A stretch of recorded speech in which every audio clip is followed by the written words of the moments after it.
All right. Well, welcome, welcome, welcome. I'm Chad Franzen on behalf of Wealth Builders Investments. Thank you for joining us today for the September edition of our economic outlook. And we've got a number of you that are clients and some of you who are just friends, visitors, people we've met through the Wealth Builders Network. So first and foremost, I just want to say thank you to each of you for attending. And again, on behalf of our entire team at Wealth Builders Investments, and Billy Epperhart, we're really glad you're here. Glad you're committed to making an impact with your financial resources, your companies, your families, in what you're doing in the world. So again, this webinar is going to be recorded, so you will get a copy of this afterwards if you signed up for it, and whether you're attending live, and if you have to drop off, we'll be sending that out. So a couple of ground rules for today's webinar. You can enter a question in the chat or the Q&A field there. We're in a Zoom webinar format, so we'll be checking both of those. And my goal today is two-part. I'm going to give you an update on what's going on in the economy. A lot happening.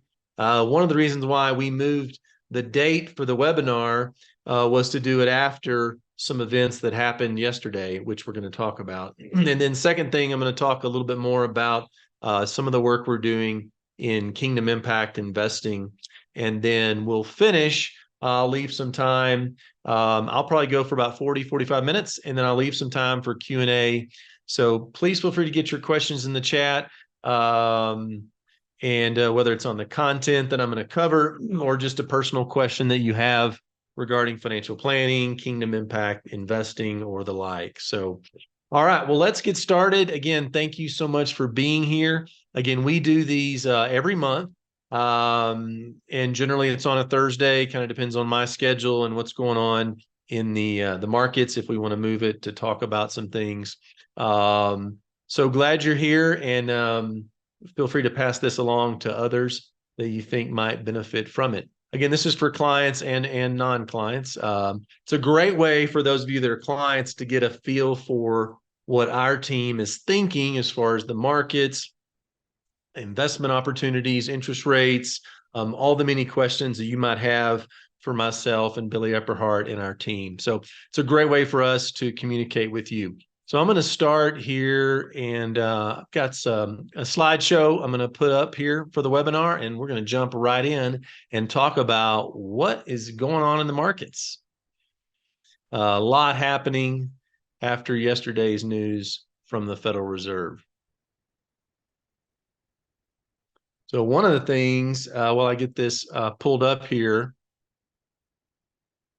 is if you didn't know, I'd like to inform you that the Federal Reserve does meet several times a year. What's called the Federal Reserve, the Open Market Committee is the technical name for it.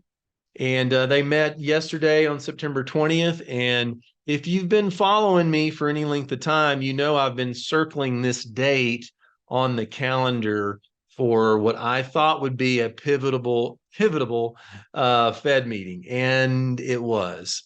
So let's jump right in to the slideshow, and we're going to dig into some, I'm going to give you some stats on what's kind of happening. All right. Obviously, you guys know how to reach us. You made it into this webinar, so you know myself, Kayla, Billy, other members of our team, wealthbuilders.net. That's our address. That's how you can find us. Again, this is being recorded, and I am required just to share. This is for educational purposes only, and we are a registered investment advisor. Happy to talk individually with you about your own situation, but this content, a lot of it is our personal opinions based on our research and experience, but we are providing this for educational purposes only. And then for those of you who are not familiar with myself and the company, this is a great place for you to learn more about our firm on the SEC's website. All right. One of the things I'm super excited about is the Kingdom Finance Show. And the Kingdom Finance Show is a podcast. It's actually something I've had in my heart to do for a while. And we launched it earlier this year.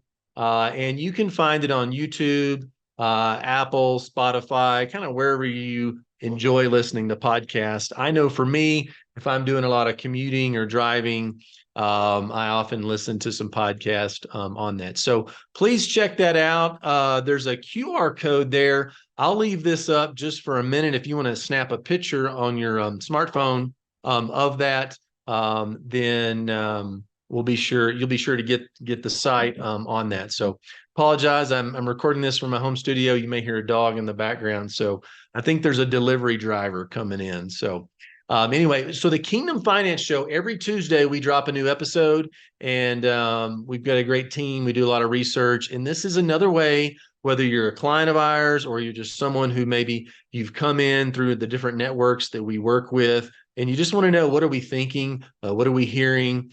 We know in media, you have to be really careful what you consume. The heart behind Kingdom Finance Show is to distill the chaos out there into clarity for you so that you can make informed decisions and have a peace about what you're doing with your finances, with your businesses, and in all walks of life. All right, so let's get into the meat of the content. Again, I've really structured today's webinar twofold. I'm going to dig into the economic update. It'll be a little technical in nature, but we had a major meeting yesterday by Chairman Powell and the Federal Reserve, and the markets have responded.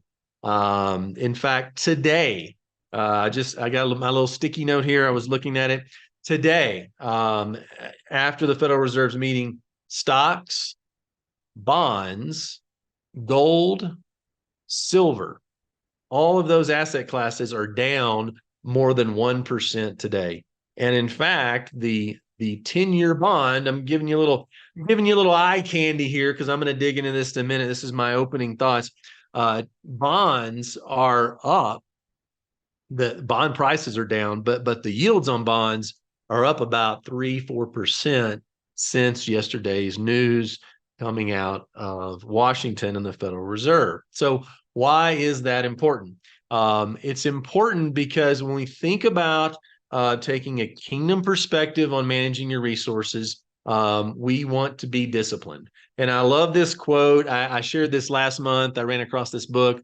And I think this really expresses the essence of when we sit down with families and we're creating our teams.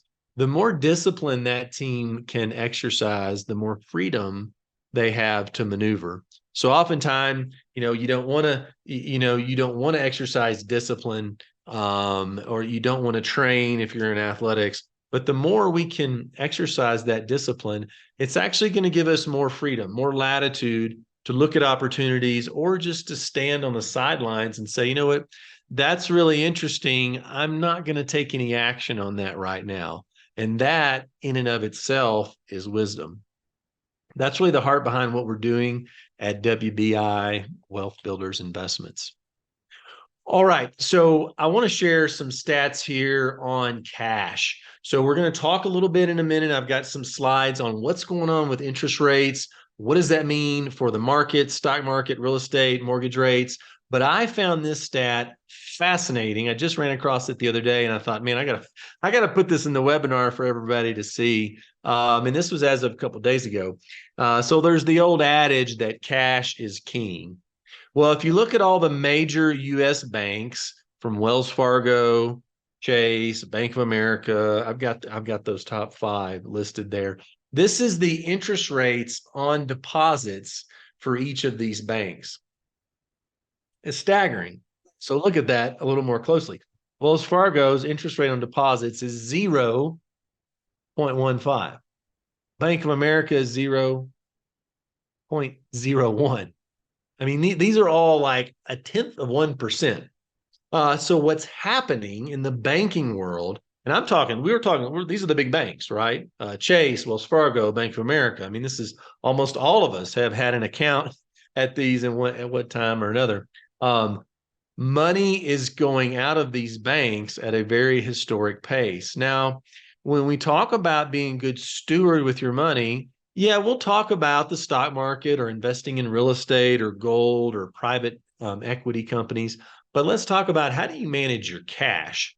And I wanted to put this at the front of the presentation today because I've had even in the last 24 hours, I've had meetings with two different clients, great families, and this topic comes up. What do we do with our cash? Whether it's personal or whether it's in a corporation or a nonprofit, actually three families in the last 24 hours. And this is where we are with interest rates. You'll see that the big banks are not going to pay anything. But when you look alternatively, a result of interest rates going up is that now CDs at institutions, money markets, or even U.S. Treasury bonds are all paying 4 to 5% annual rates of interest. Now, rates are subject to change and all that. I'm just kind of giving you, here's what was out there this week when I put this together. So here's a major takeaway. If you get nothing else from today, or if you have to drop off early, think about how you're managing your cash. Inflation is not going anywhere anytime soon. I'm going to come back to that in a minute. But when you think about managing your cash, whether you run a nonprofit, whether you run a business, or whether you're just an individual in your own personal accounts, we've got to be really savvy on understanding, hey, the banks aren't going to pay us much for our reserves. Are there some alternatives that are conservative, safe, potentially even guaranteed? And the answer is yes. I've just kind of shown you part of our playbook at WBI, CDs, money markets, treasuries. We want to be getting 4 to 5% on our cash. And so if you're not getting that, shop around in your local market. I'm going to encourage you not to invest with the woke banks. You know, Billy Epperhart, my business partner, and I, we really encourage people to stay away, kind of shop local, look for locally owned banks, credit unions. And if you're going to work with an investment institution, if you're not already, we'll give a shameless plug here. We'd encourage you to reach out to us at Wealth Builders Investments. We can help you with cash management. And I would say every week, our team is going out and putting cash to work in some of these alternative areas, such as CDs, money markets, treasury bonds, kind of all over the country, really. I mean, you can live in the state of Texas and you could go invest in a CD or a money market that's not based in the state of Texas. So this is just good foundational food for thought here on cash management. I wanted to bring that up. All right, moving right along, I really want to jump right into what's happening with the Federal Reserve now. This chart I've had on the Economic Update webinar every month. The only thing different is I've added a note every time they've had a meeting. So again, for those of you who may be new to joining us, in the U.S., the Federal Reserve banking system is the central bank that creates monetary policy. So most importantly, interest rates. So interest rates affect the speed or velocity by which money goes through the system. So whether you're a student or a retiree or a serial entrepreneur, this is important because the velocity or the speed with which money goes through the economy has a lot to do with every one of us. If you go out to the grocery store or if you go out to get your car worked on at the repair shop, interest rates determine how fast money goes through the economy. When interest rates are really low, it's free money. Money moves fast. When interest rates are higher, the opposite is true. Now, I've added to my note for those of you keeping score at home. We've been tracking this year the Federal Reserve meetings. We had quarter point rate hikes, February, March, May. In June, you'll see there, I've got a big green hold. They did not do anything with rates. In July, they raised rates. And we've been saying for quite a while that September, that was going to be the meeting, a bit of a harbinger, if you will, of where things are going to go as we head into 2024. Now, bear in mind, that is also a presidential election year, so the stakes will be even higher. Historically, stock markets, bond markets, the markets in general have a lot more volatility, and I don't know why this is. They have a lot more volatility in the months of September and October than they do in the summer months or even the spring months, for that matter. So what happened yesterday? I put it in here in my notes, but they did not raise interest rates. So you can see I have the word hold right there next to September 20th. So they did not raise rates. But what they said is that they were fully intent on keeping rates higher for longer. And in the world of Wall Street, what this is called is it's called a hawkish pause. So if you hear that in the media, it's kind of a weird term, but if you are in the world of banking, if you are really committed to keeping interest rates high and controlling the money supply, you are considered a hawk. If you're really committed to keeping interest rates low and keep money supply really, really free and flowing, you're considered to be a dove. Now, I didn't ask ChatGPT the background on that. That's just always how it's been referred to. So it's called a hawkish pause. Now, what does that mean for us? What it means is that the Federal Reserve, and I've got a couple more slides here, there is a high probability that they might raise rates between now and end of the year in November or December.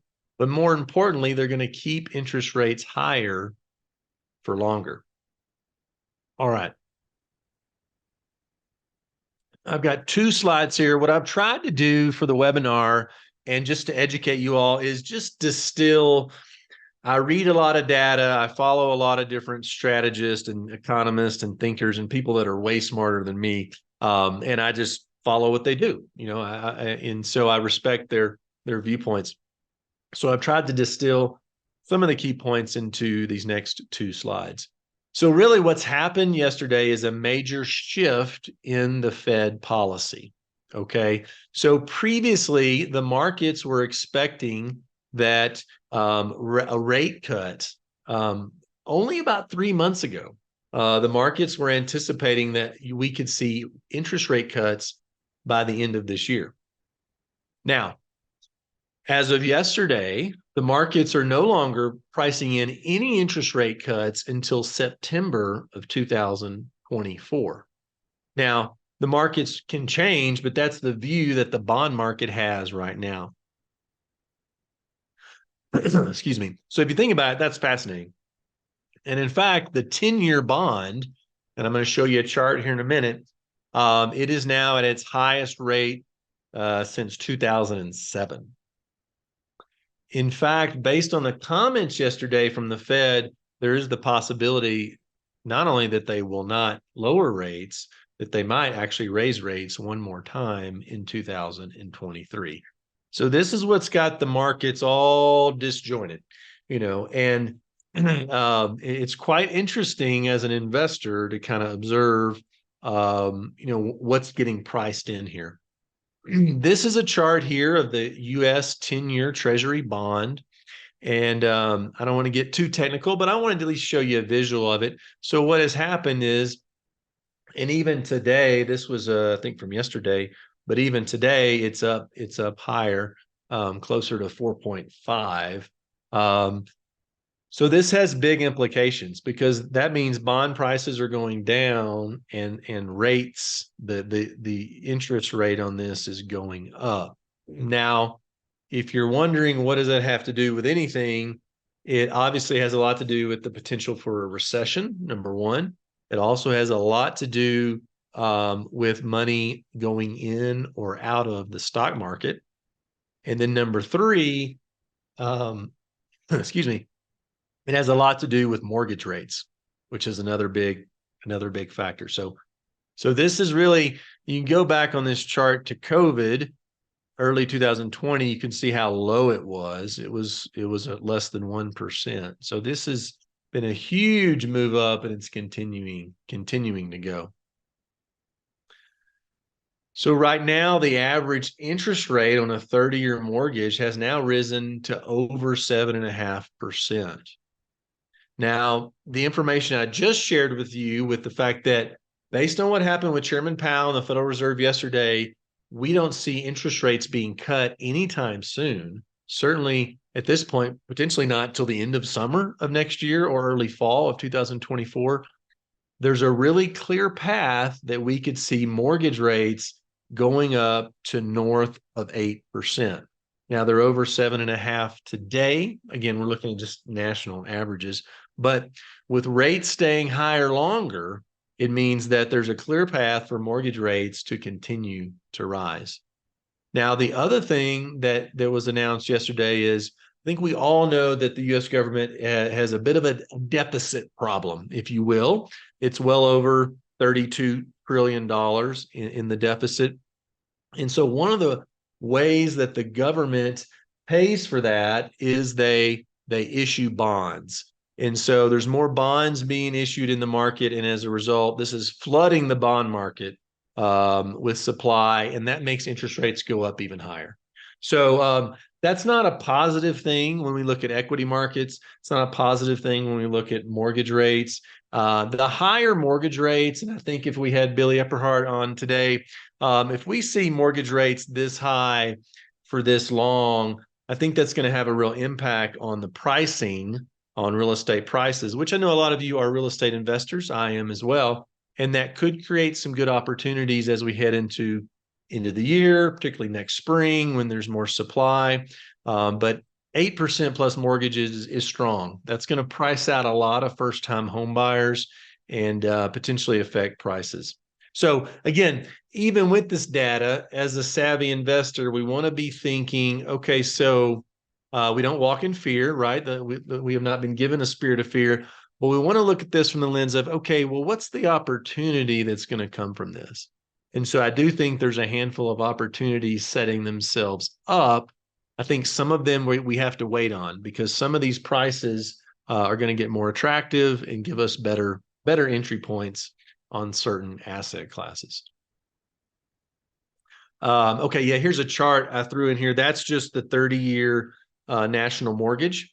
I quoted it on the previous slide, but the national average is around 7.60 on a 30-year mortgage. That's the highest since 2000. And I think it's, pretty clear path that mortgage rates will creep up to 8% and higher. So something we want to keep an eye on as investors. I think there'll be some opportunities, but this is going to create some pain in the economy. And that's not necessarily a good thing, unfortunately, for a lot of people who cannot afford to buy a home. They're kind of locked into where they are, right? I mean, why, if you own a home and you have a 3 or 4% mortgage, why are you going to move now if the mortgage is going to be 8%? You really need prices to come down more for the math to make sense. So yeah, in summary, the Federal Reserve meeting yesterday, again, part of the reason why we moved the webinar to recording it after that, because we really wanted to see what are they going to say. This impacts how we think about how we invest your money and how we invest our own money. And so I pulled this quote from an economist on Twitter, and this is really the takeaway is, the same institution, we're talking about the Federal Reserve, so this is not even a political statement. The same institution that brought us, there's no tech bubble in 2000. And in 2007, you remember, they said the subprime crisis is contained, and green shoots in 2009. Some of you may not remember this, but, inflation is transitory in 2021. They're now peddling this concept of higher for longer. And the reality is this is going to bring more pain before we get out of it. And so historically, the Federal Reserve is not good at soft landings on the economy. I think we all recognize that interest rates are going to have an impact on the job market, on corporate earnings. And so that certainly influences how we're going to invest.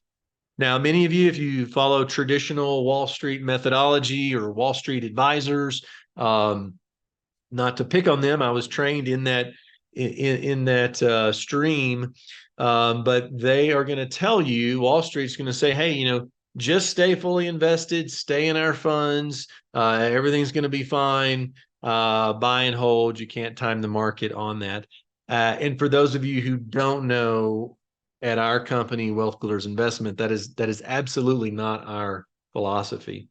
We think you do need to make some strategic decisions, particularly when things like what the Federal Reserve came out with yesterday about higher for longer on that. So, all right, I want to, before I transition to Kingdom Impact Investing, want to make sure I leave room for questions. Again, please feel free to put your questions either in the chat or the Q&A, and I'll get to them here at the end. This is a slide I added last month. Many of you are current investors that we work with. We're very thankful for you. And I wanted to, at a high level, because I recognize there's some people on the call that are not clients. And so we won't give away all the secret sauce, but we want to share in this public webinar, what are some of the asset classes we're focusing on? What's our view on them? And if you were to say, hey, Chad, that's great. I understand the Federal Reserve is going to keep interest rates higher for longer, and that's going to have an impact on the economy and mortgage rates. What does that mean for me? Well, I'm glad you asked. So again, we like to invest in 6 to 8 different asset classes at any given time. Now, we don't take an equal weight approach to that. And of course, obviously, you need to consider your personal investing objectives, risk tolerances, and suitability before you invest in anything, right? But for those of you who are clients, when we look at public equities in the stock market, we're underweight that asset class right now, and we're primarily focusing on higher quality companies and more dividend focused companies. So we're not doing a lot of heavy tech or companies that don't have really sound balance sheets.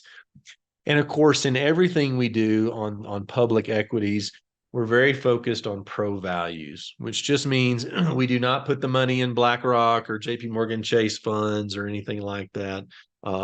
We actually screen from the bottom up and from the top down for companies that have good market share, good earnings, hopefully dividends, but also ones that meet our pro values kingdom screening. So we are underweight in equities. Billy, I know, has shared in other forums. We'd really like to see the S&P 500 down, 15 to 20%. Now, it could certainly go down more.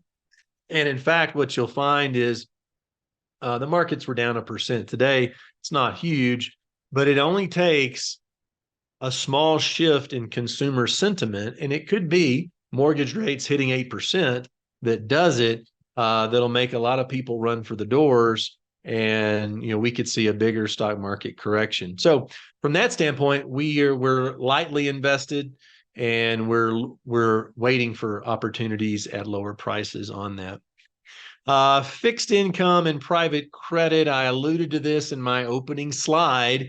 If you were taking notes there, a lot of what we're doing is we're buying investments in shorter term fixed income, either on the public or the private side, just because we want to make 4 to 6 to 8% without committing the money long term and without having to really have too much money in the public equities right now. So the fixed income has been doing really well for us this year. I expect that will continue going into the fourth quarter and into 2024 based on what the Federal Reserve announced yesterday on that. Real estate, many of you already invest personally in real estate. We do some real estate investing through our private funds. We are looking at specific geographic opportunities, typically in states that are a little more pro-business, low tax. They're probably more red states than blue states. And we think there's better opportunities there. And we're pinpointing more opportunities into 2024 just because prices are not quite where we would want them to be to really make larger investments. A couple of the other, let me just rattle through these last 3, and then I'm going to transition over to some really exciting news on Kingdom Impact Investing to finish up today's webinar. And then, of course, we'll do Q&A at the end. Many of you, if you've been around our team, we like alternative investments. A couple of the asset classes we have had really good success with have been oil and gas, and then also a category which many of you may not be familiar with, which is called wildlife conservation. Both of these have some pretty meaningful tax benefits. Again, you want to consult with your CPA on that to see if it's applicable to your situation. But one of the things we like about both oil and gas and wildlife conservation is they are non-correlated to stocks, to bonds, to gold and silver. And they also provide really high levels of cash flow. Most of these investments will start paying low double-digit cash flow in the second year. Again, that varies from year to year, but we like it because it's non-correlated, tends to be pretty resilient based upon where the economy is. And in fact, if you've been tracking your prices at the pump, I drive an F-150 and I notice how much my bill is to fill up the truck. But oil prices, barrel of oil is up about 38%. I could be off a point or two on that over the last 6 months. So that's not helping. Again, that's inflation. That's really a form of tax with gas prices still extremely high. Oil is up, close to 40%. Bad for you and I at the pump. Indifferent if you're driving an electric vehicle, but if you're an investor in oil and gas, then you look at it as, well, okay, oil prices are higher. They may go higher. How do we use that as an investment thesis? And that's why we like oil and gas. So those are doing well. For those of you invested in those, I know some of you got into those this year. We're really pleased with that, as well as the wildlife conservation as well.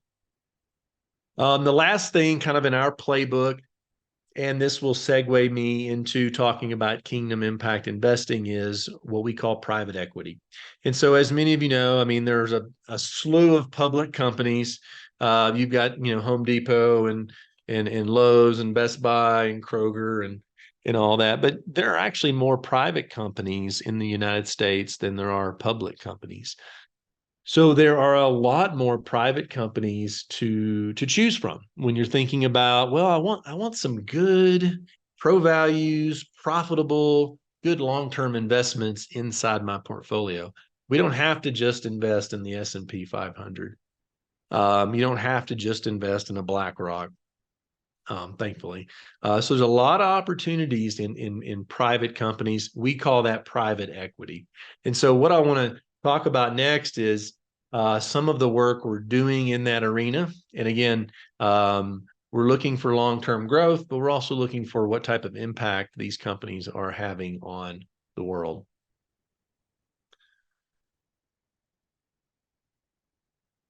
Well, I love this slide because I have a whole separate presentation that's called Kingdom Investing in a Woke World. It's one of the most popular ones when I get asked to speak. But I want to talk a little more about this with the time we have left. Again, I hope the economic update wasn't too boring. I wanted to really give you an update on what we're thinking because you'll be hearing a lot about this in the news. But now, for the next handful of minutes, I want to talk about our approach and what we're doing as we're doing more and more research. The team is on how do we really create an investment thesis for kingdom investing in a very woke culture, a very liberal, almost Marxist society that we find ourselves in. Some of you have, if you've been around me any length of time, you've seen this stat, but it bears repeating. There was an article in about a year ago in Christianity Today, and it did a study, found that $30 trillion in assets, and we're talking about the stock and bond market. I'm not actually talking about real estate, but $30 trillion in stock and bond market were controlled, stewarded by Christians. And these could have been Christian individuals, Christian organizations, Christian companies, but they were self-identified as that. And of that $30 trillion, only 8% of it was invested in any way that was what I'm going to call faith-based. We use a lot of concepts around wealth builders about biblically responsible, pro-value, social impact, but let's just call that faith-based, a Christian faith-based lens. Only about 8%. And so one of the things that Billy and I and the team feel called to is to help move the needle on this, because the more we can educate you, our friends, our clients, brothers and sisters in the Lord, the more you become aware that, wow, the money in my 401k or my IRA or my kids' college or grandkids' college savings, it's invested in very woke companies. It's invested in the BlackRocks and the Googles and the Disneys of the world. But you can actually create what we call a faith-based screen or faith-based framework for doing that. So we want to be a part of changing this number. And I think that's part of how we change culture. When we think about a reformation in the marketplace and in churches, is part of it will happen through how resources are directed. All right. Again, for existing clients, you know where to find us, wealthbuilders.net. If you've never worked with us before and you would like to learn more about what we do, our team would be happy to visit with you, be happy to offer you a 15-minute complimentary consultation, kind of tell you how we work, provide you some resources, see if there's a good fit for us to help you work together or not, but at least encourage you in where you are in your financial journey. You can connect with us through the website. We also have a free resource if you're new to the WBI network, wealthbuilders.net/invest. You can go to that, and we've got a free financial survival guide there for you. So, all right. Well, I'm going to move over to some questions here just with the few minutes we have left. I really appreciate everyone being here today. Again, we do these every month, so watch your email. Feel free to invite friends, family members on that. We do it on a Thursday. Kind of depends from month to month, but let's talk a little bit about the price of gold. That's a great question. Interesting thing is the price of gold was down today. I do think gold's going to stay between $1,800 and $2,000. But I think for now, I think it could go over that. I don't. For me personally, that's where I kind of see it being. We do invest in gold, but just remember, gold's more of a store of value than it is, paying you any type of cash flow.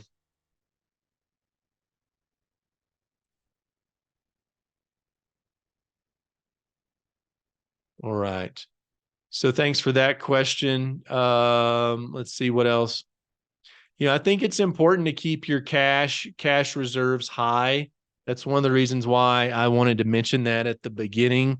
So if you've got a low mortgage, I don't know that I would pay that off. I mean, if you have some higher interest rate debt, you might want to consider paying that off.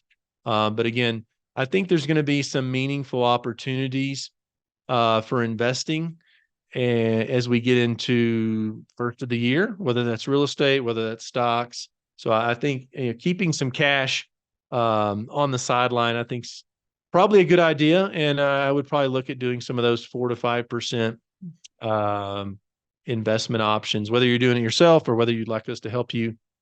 Pretty straightforward on how to do those.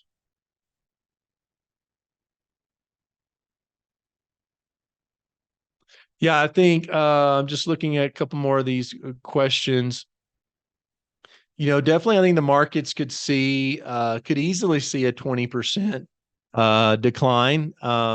It could be more. I know Billy has shared that he thinks personally, just his personal opinion, that it could be higher, a much higher drop.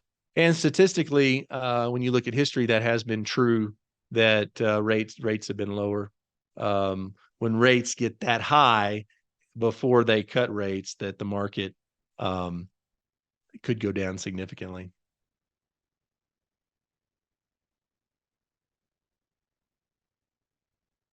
Yeah, questions on 401k. Yes, if you have questions on how to invest in your 401k or 403b, any type of company retirement plan, we'll be happy to advise you on that. Feel free to reach out to us. Lots of good questions here. I appreciate it. I'm just scrolling through them all.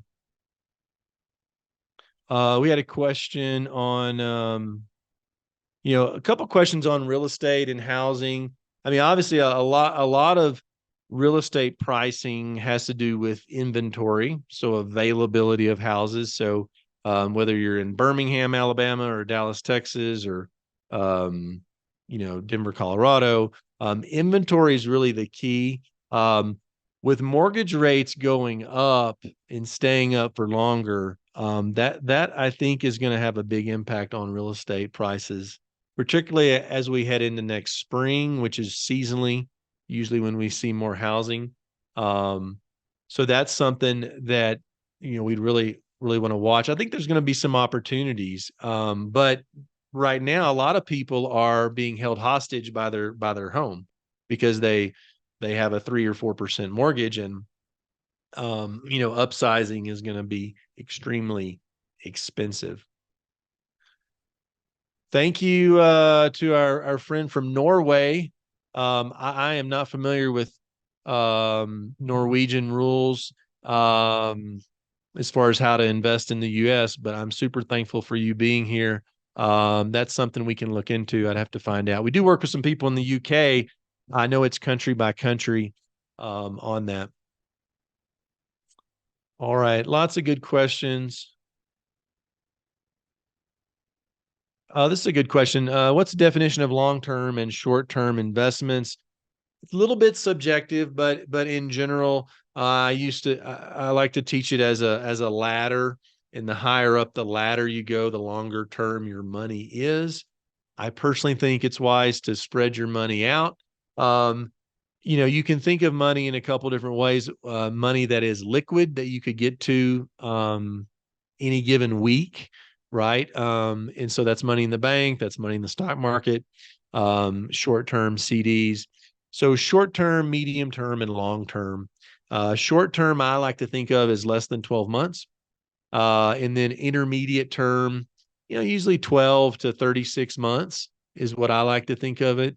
And then to me, long-term money is something that I do not need this capital for a vacation or for a down payment on a house or to pay taxes or to pay a college tuition bill. I am strictly going to think of it as long-term capital so that it can sit in there and do its thing. But to me, that's greater than 3 years, right? And so that would be how I would define that. Yeah, great question. Mezzanine debt is just a form of short-term debt. It's most often used in commercial real estate for lending of money, typically on a 12 to 18-month term. So that's what mezzanine debt is. Good question. Thank you. Some couple of questions in here about rolling over retirement plans. I'd probably defer those just to one-on-one conversations, just because that's a very specific question. So please feel free to email me, Brian, or I know there's a couple others on here. As far as if you have a 401k at an old employer and you want to possibly roll it over, reach out to me, chad@wealthbuilders.net, and our team will be happy to chat with you online on that. Joe, thank you for being here. I think I already answered your question. I think I covered most of them. Again, I really appreciate everyone being here today. We have recorded this, and so you'll get this since you're here and you signed up.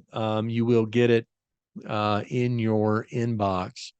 So again, Chad Franzen on behalf of Wealth Builders Investments, I want to really thank you all for being here.